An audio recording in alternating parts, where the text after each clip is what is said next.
Hello, everyone. Today, we are going to listen to the story Kidnapped. This famous story was written by Robert Louis Stevenson in the year 1886.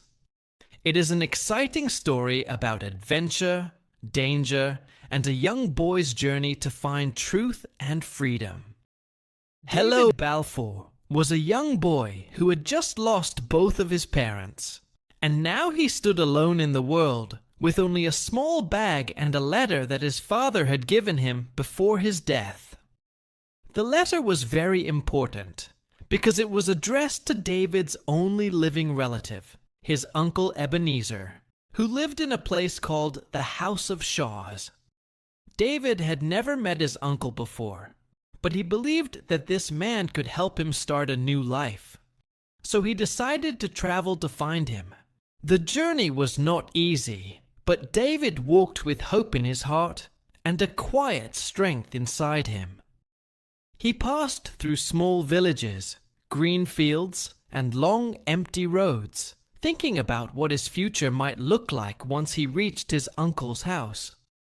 Sometimes he felt afraid because he was alone, but at the same time, he felt excited because this was the beginning of a new chapter in his life. After many hours of walking, David finally reached the House of Shaws, and the sight of it made him feel a little uncomfortable. The house looked old and dark, and it stood in a quiet place where very few people seemed to live. The windows were small, and the walls looked cold and empty, as if the house had been forgotten by time. Still, David gathered his courage and knocked on the door. After a short wait, the door slowly opened, and an old man appeared in the doorway.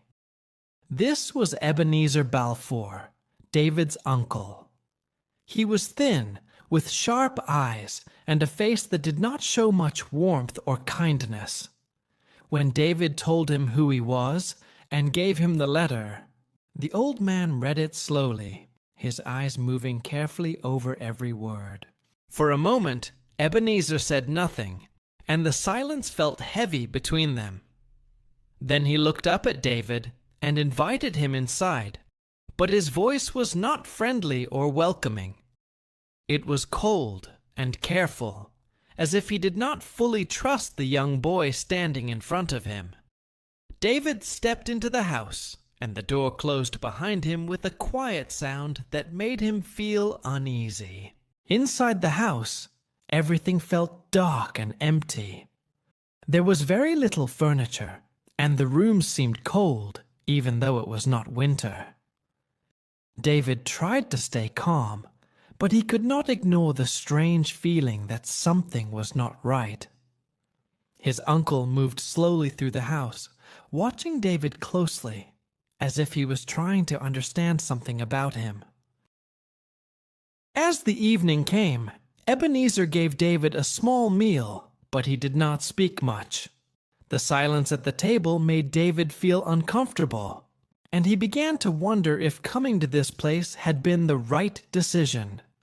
Still, he reminded himself that this was his only family, and he needed to stay strong.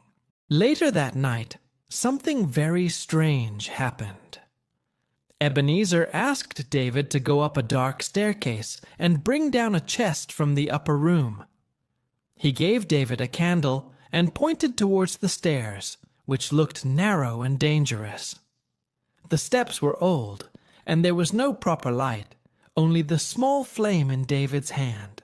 David felt nervous, but he did not want to refuse, so he carefully began to climb the stairs. Each step made a soft creaking sound, and the darkness around him seemed to grow thicker as he moved higher. When he reached the top, he looked around and noticed something strange. There was no chest in the room, only empty space and silence. At that moment, David suddenly realized something important. The staircase was broken, and one wrong step could have caused him to fall and seriously hurt himself. It felt as if his uncle had sent him there on purpose, not to bring anything, but to face danger. A cold feeling moved through David's body as he understood that this place was not safe. He quickly came back down the stairs, holding the candle tightly in his hand. When he reached the bottom, he looked at his uncle with a new understanding. The old man avoided his eyes, and for a moment neither of them spoke. The truth was becoming clear, but David did not yet know how deep the danger would go. The next day, Ebenezer told David that he needed to meet a man at the harbor. He said it was important for business, and he asked David to go with him. David agreed, even though he still felt unsure about his uncle. They walked together to the sea, where a ship was waiting, moving gently with the waves. At the harbor, Ebenezer spoke quietly with a rough-looking man, and then he suddenly turned to David and told him to go onto the ship for a moment. David hesitated, but before he could fully understand what was happening, he was pushed forward. The moment he stepped onto the ship, the situation changed completely. The sailors quickly surrounded him, and before he could escape, they grabbed him and held him tightly. David shouted in surprise and fear, but no one listened. The ship began to move, slowly leaving the shore behind. He looked back and saw his uncle standing there, watching quietly as the distance between them grew larger. At that moment, David understood the truth. His uncle had betrayed him. He had sent him onto the ship so he could be taken away and sold, just to remove him from his life forever. The feeling of shock and fear filled his heart, but at the same time, a strong determination began to grow inside him. David was now alone again, but this time he was not just alone. He was in real danger, far from land, surrounded by strangers who did not care about him.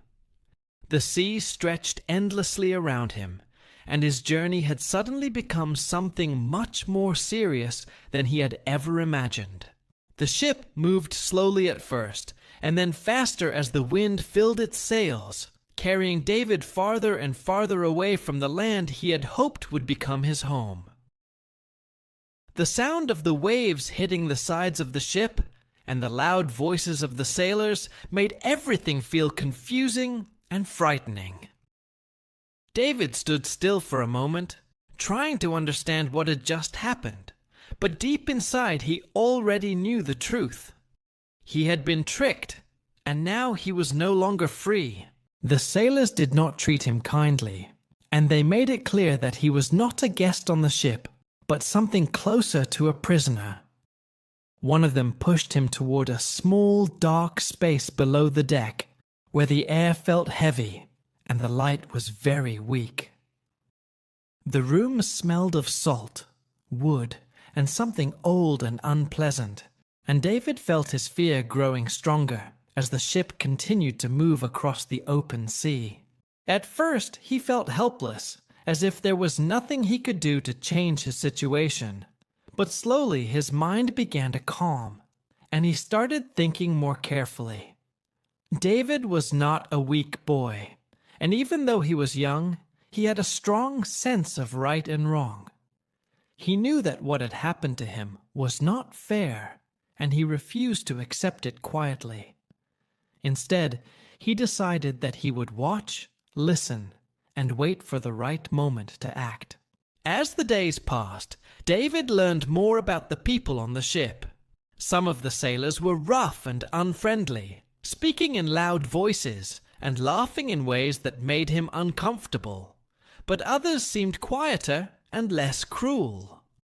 Among them was a man named Alan Breck Stewart, who stood out from the rest. Alan was different.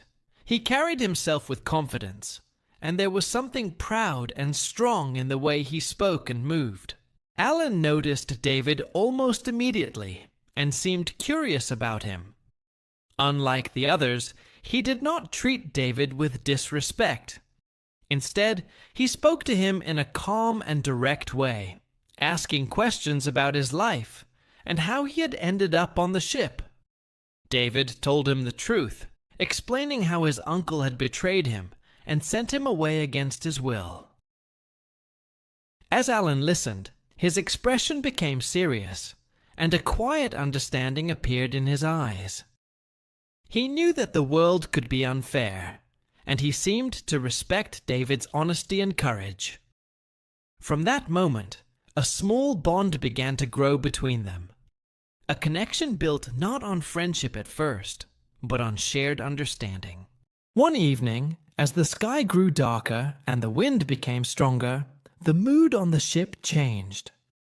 The sailors began to move quickly, preparing for something serious.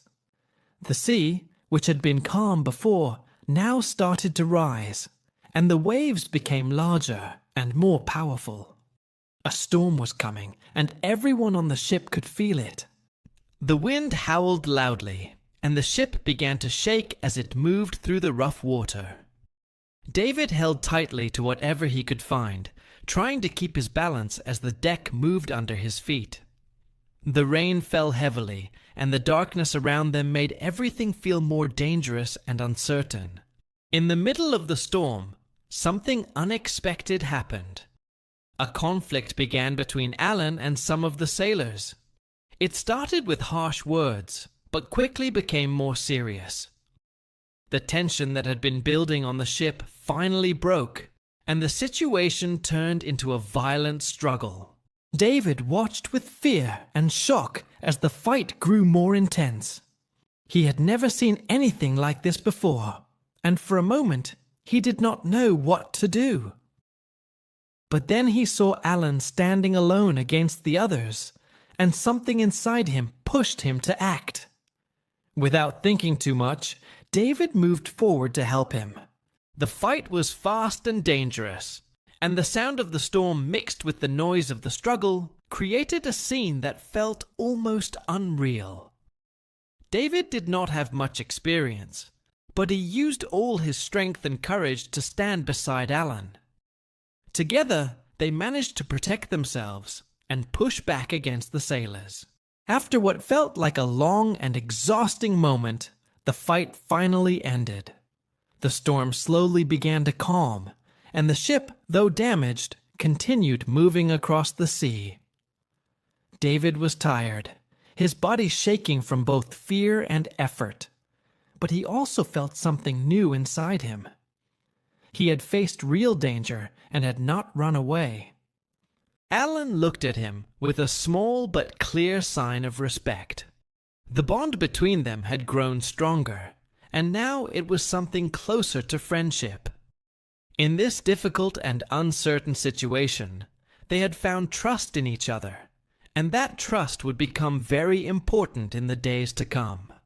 As the ship continued its journey, David knew that his life had changed forever. He was no longer just a boy searching for help from his family.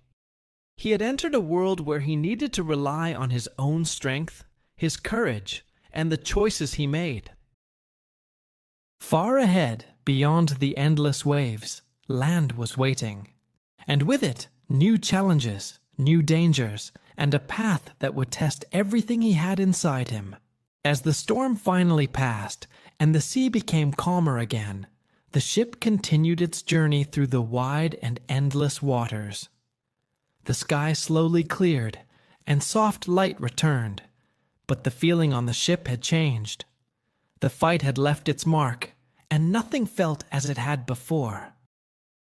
David stood quietly near the edge of the deck, looking out at the horizon, thinking about everything that had happened. He felt tired, but inside him there was also a growing strength that had not been there before. Alan came and stood beside him, his posture calm and steady as always. He spoke in a low voice, telling David that they would soon reach land, but that their troubles were not over yet. The world beyond the sea was not simple or safe, especially in the places where they were going. Still, Alan believed that together they could find a way to survive and move forward. After some time, the ship finally reached the coast, and the sight of land brought a strange mix of relief and uncertainty to David's heart. The ground looked strong and real after so many days on the moving sea, but he knew that danger could still be waiting there. As they stepped off the ship, the air felt fresh, and the land stretched out in wild and beautiful shapes, with hills, rocks, and distant valleys. However, their arrival was not peaceful. Trouble quickly followed them, and they had to leave the area in a hurry. The land they had reached was not friendly, and there were people searching for Alan because of past events that had made him a wanted man. David did not fully understand everything, but he trusted Alan and followed him without hesitation. Together, they began a long journey across the rough and open land. The path was difficult, and they often had to walk for many hours without rest. The ground was uneven, the weather changed quickly, and sometimes they had very little food. Yet through all of this, David continued moving forward, step by step, learning to be stronger with each new challenge. As they traveled, Alan told David stories about his life, about loyalty, honor, and the struggles he had faced. David listened carefully, and these conversations helped him grow, not only in strength, but also in understanding. He began to see the world in a new way, realizing that life was not always fair, but that courage and honesty still mattered deeply. At night, they would sometimes rest under the open sky, looking at the stars while the world around them remained quiet and still. In those peaceful moments, David felt a strange sense of calm, even though danger was never far away. He thought about his past, about his parents, and about the life he had lost, but he also thought about the future, which was now completely open and unknown. Days passed, and slowly David changed. He was no longer the uncertain boy who had walked nervously to the House of Shores with only hope in his heart. Now he was someone who had faced betrayal, danger, and hardship, and had continued moving forward without giving up. His mind had grown stronger, and his heart had become more steady. Finally, after a long and difficult journey, David found his way back to a place where he could begin to rebuild his life. With Alan's help, he was able to face the truth about his uncle and what had been done to him. Justice did not come easily, but David stood firm, and his courage allowed him to take back what was rightfully his. In the end, the journey that had begun with fear and betrayal led him to something much greater than he had ever expected. It gave him strength, wisdom, and a clear understanding of who he was and what he could become. He had started as a boy, looking for help, but he had become someone who could stand on his own. As the story comes to a close, David looks back at everything he has lived through, and he understands that the hardest moments in life can sometimes teach the most important lessons. The world is not always kind, but with courage, patience, and the right choices, a person can find their way through even the darkest paths. And so, his journey does not truly end here, because the future is still waiting for him, full of new paths, new challenges, and new possibilities. But now he walks forward with confidence, knowing that he has already faced the storm and found his strength within it.